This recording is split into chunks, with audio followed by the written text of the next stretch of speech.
Question number third में total 3 part है, 3 part में होना है क्वेश्चन नंबर थर्ड पूरा। पहले में आपको बताना है कि 1/√2 अपरिमेय संख्या है, फिर आपको बताना है 7√5 अपरिमेय संख्या, फिर थर्ड नंबर में आपको बताना है 6+2√2 एक अपरिमेय संख्या। तो सबसे पहले हम करते हैं first number, question number third का फर्स्ट।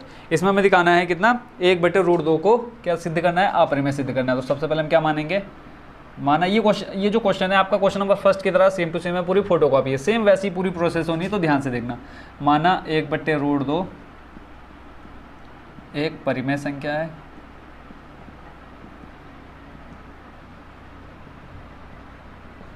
जिसे हम P/Q के रूप में लिख सकते हैं, जिसे हम P/Q के रूप में क्या कर सकते हैं, लिख सकते हैं, P/Q के रूप में लिख सकते हैं। जब P/Q के रूप में लिखेंगे, परिमेय संख्या भी है, तो जहाँ क्या होगा, Q का मान 0 के बराबर नहीं होगा, जहाँ Q is not equal to 0। और इसमें एक चीज़ हम और जोड़ देते हैं, क्या, P व Q का एक के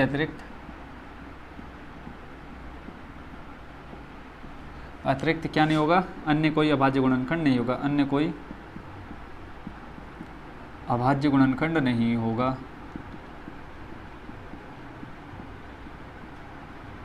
अभाज्य गुणनखंड नहीं होगा। बच्चों ये आपने ये कब लेना है आपने और कब नहीं लेना है। जैसे इससे पहले वाला हमने क्वेश्चन नंबर सेकंड देखा, वहाँ हमने ये वाली लाइन नहीं लिखी थी, P/Q का एक के अतिरिक्त अन्य कोई अभाज्य गुणनखंड नहीं होगा। जब क्वेश्चन आपका इस तरह से हो, यानी 1/√2 हो या 3/√2 हो, तब आप इसको ये मान लोगे, ठीक है। बट जब आपको इस तरह से दिखेगा, बीच में प्लस माइनस दिख जाएगा, तो आपने क्या करना है, उसको ये वाली लाइन आपने छोड़ देनी है इसमें, बाकी पूरी प्रोसेस सेम रहेगी। अब आगे देखते हैं, इसको हम P/Q के रूप में मान सकते हैं, तो लिखेंगे P/Q बराबर 1/√2। अब यहाँ से क्रॉस मल्टीप्लाई कराएंगे, देखो √2 चले जाएगा P के साथ और इधर आ जाएगा Q, तो ये आ जाएगा आपका कितना, Q बराबर √2P। क्वेश्चन नंबर फर्स्ट में आपने देखा था कि इस साइड P था और इस साइड Q था, बट अब क्या चेंज हो गया, इधर क्या है आपका Q और इधर क्या है आपका P। पूरी प्रोसेस सेम रहेगी। अब यहाँ पे हम क्या करेंगे, दोनों और वर्ग करने पर, पहले हमने P के अभाज्य गुणनखंड निकाले थे और अब Q का पहले निकल जाएगा, दोनों और वर्ग करने पर। वर्ग का मतलब होता है बच्चों स्क्वायर, तो यहाँ पे देखो हो जाएगा Q का स्क्वायर बराबर √2P और पूरे का हम कर देते हैं स्क्वायर। फिर एक लाइन और बढ़ जाएगी आपकी, Q स्क्वायर √2 का स्क्वायर करोगे कितना आ जाएगा 2, क्वेश्चन नंबर फर्स्ट में बताया था कैसे, ठीक है। और P का करोगे तो ये आ जाएगा P स्क्वायर, ठीक हो गया। यहाँ पे आप देखो Q स्क्वायर का भाज्य गुणनखंड कितना आ रहा है, 2 आ रहा है ना। तो यहाँ पे हम लिख देंगे Q स्क्वायर का भाज्य गुणनखंड, Q स्क्वायर का अभाज्य गुणनखंड कितना है, 2 है। तो Q का भी कितना होगा, Q का भी, ये आप डैश नहीं करोगे, इसको पूरा करोगे, ठीक है। Q का भी अभाज्य गुणनखंड 2 होगा। कैसे होगा, मैंने क्वेश्चन नंबर फर्स्ट में समझा दिया था, फिर से एक बार देख लो। जैसे मान लो P स्क्वायर का कितना है 2, अब P स्क्वायर अब मान लेते कितना, इसको मान लेते हैं 4, ठीक है। अब देखो 4 का स्क्वायर करोगे कितना आ जाएगा 16।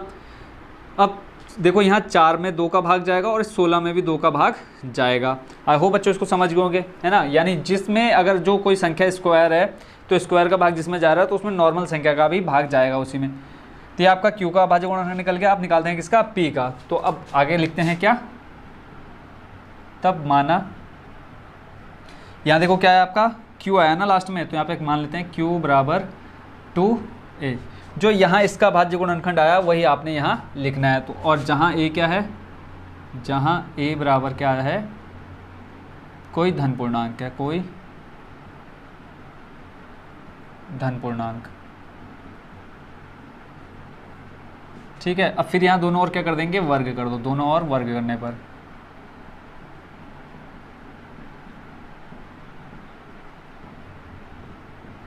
वर्ग करोगे तो ये हो जाएगा Q स्क्वायर बराबर 2A पूरे का स्क्वायर। फिर ठीक है, यहाँ पे देखो Q स्क्वायर का भी सेम रहेगा, 2 का स्क्वायर करोगे 4 और A का स्क्वायर करोगे आ जाएगा A स्क्वायर। और यहाँ देखो Q स्क्वायर का मान आपने पहले निकाला था, कितना आया था Q स्क्वायर का मान 2P स्क्वायर। तो इस Q स्क्वायर की जगह आप क्या रख सकते हो, 2P स्क्वायर रख सकते हैं। तो मैं इस Q स्क्वायर को हटा के यहाँ पे सीधा लिख देता हूँ 2P स्क्वायर।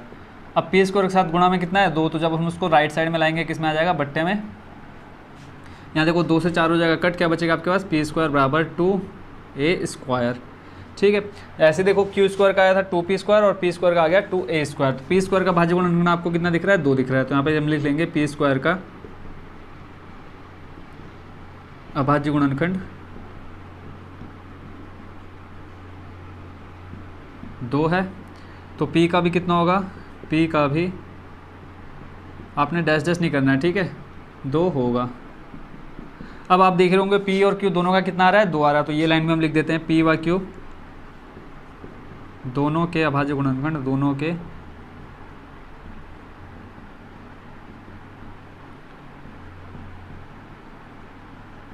अभाज्य गुणनखंड कितना है, 2 है। पर हमने स्टार्टिंग में क्या माना था कि p व q का एक के अलावा कोई और हो ही नहीं सकता ना। तो अभी हमें मिल कितना रहा है, 2 मिल रहा है। तो हम सीधा सीधा क्या लिखेंगे, तो हमारी जो मान्यता थी कि 1/√2 क्या परिमेय संख्या है, बट ये नहीं है। क्यों, क्योंकि जो p और q है इसके अभाज्य गुणनखंड किस रूप में आ रहा है, 2 के रूप में आ रहे हैं। अतः हम यहाँ क्या लिख देंगे, अतः हमारी मान्यता के अनुसार,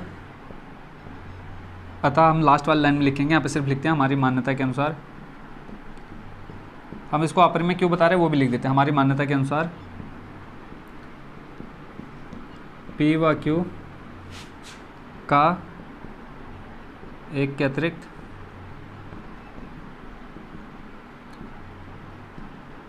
अन्य कोई अभाज्य गुणनखंड नहीं हो सकता।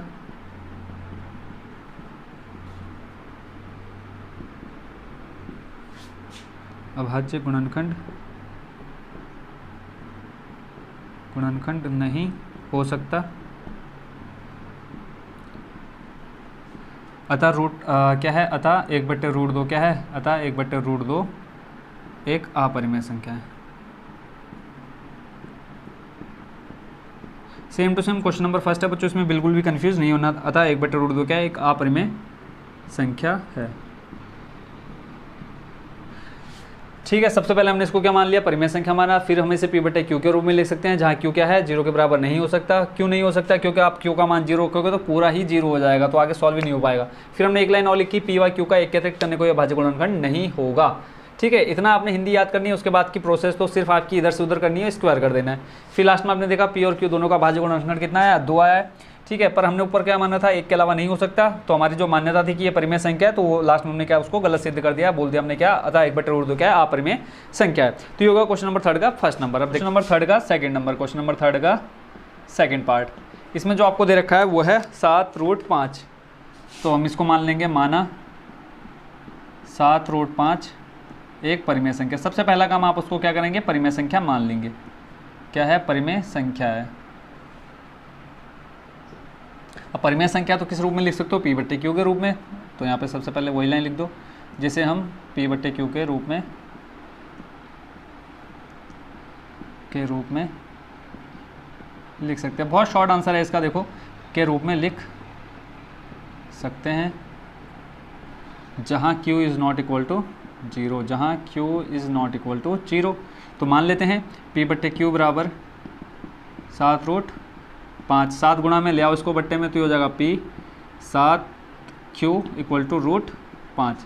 देखो इतना जल्दी इसका आंसर निपट जाएगा। गुणा में 7 था, बट्टे में आ गया, क्या आ गया, p/7 7q। अब देखो ये परिमेय संख्या है, हमको पता है, क्योंकि देखो p/q के रूप में, और जो इसके संख्या है वो क्या है, पूर्णांक है। ठीक है, तो ये परिमेय संख्या है, तो ये भी परिमेय संख्या होगी। बट हमको पता है √5 अपरिमेय है, तो ये भी क्या हो जाएगी, अपरिमेय हो जाएगी। तो यहाँ सीधा लाइन लिखते हैं, p/7q एक परिमेय संख्या है, परिमेय संख्या है, तब 7√5 भी क्या होगी, अपरिमेय संख्या होगी। सॉरी, परिमेय संख्या होगी, अपरिमेय की होगी भैया, ये परिमेय संख्या है, क्या होगी, परिमेय संख्या होगी।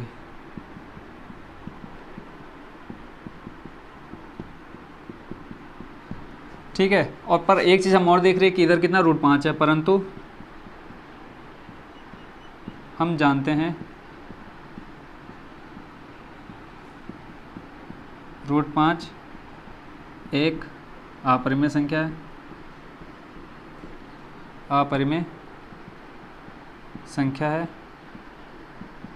अतः 7√5 भी एक अपरिमेय संख्या होगी, एक अपरिमेय संख्या होगी। देखो इतना शॉर्ट में इसका आंसर निपट गया। क्या किया हमने, सिर्फ इसको पी बट्टे क्यू के रूप में लिखा, गुणा में 7 था, बट्टे में ले आए, फिर हमने दिखा दिया ये परिमेय संख्या इधर वाली, तो ये भी परिमेय संख्या होगी, फिर हमको पता है ये अपरिमेय संख्या है तो ये भी अपरिमेय संख्या होगी। तो ये हो गया बच्चों आपका क्वेश्चन नंबर 3 का सेकंड नंबर। अब इधर ही देख लेते हैं इसका थर्ड नंबर, ठीक है, 3 का थर्ड नंबर। इसमें आपसे कहा है 6 + √2 6 + √2, तो इसको इसमें वही लिख लेते हैं, माना 6 + √2 एक परिमेय संख्या है। बस आपको प्लस के 6 को शिफ्ट करना है लेफ्ट साइड में, और कुछ नहीं करना, पूरा यही लिख देना जो इधर लिखा हमने। 6 + √2 एक परिमेय संख्या है।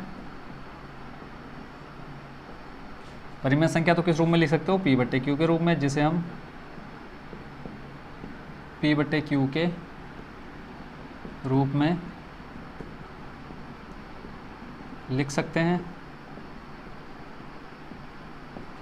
जहां q is not equal to क्या होगा, 0 के बराबर, यानी q 0 के बराबर नहीं हो सकता है।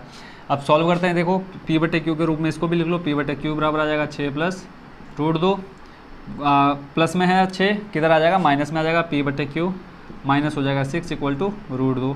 अब ये परिमेय संख्या है तो ये भी परिमेय संख्या होगी, पर हम जानते हैं √2 अपरिमेय संख्या है तो ये भी अपरिमेय संख्या हो जाएगी। बस इसमें भी इतना ही हमको लिखना है। तो जो लैंग्वेज उसको लिख देते हैं, p बटे q -6 क्या है, परिमेय संख्या है। परिमेय संख्या याद है ना बच्चों, आपको मैंने सबसे स्टार्टिंग में ही सबसे पहले परिमेय संख्या ही बताई थी, क्या होती है, जिसे हम p बटे q के रूप में लिख सकते हैं, q का मान 0 ना हो, तो p बटे q -6 परिमेय संख्या है। अतः 6 + √2 भी क्या होगी, परिमेय संख्या होगी।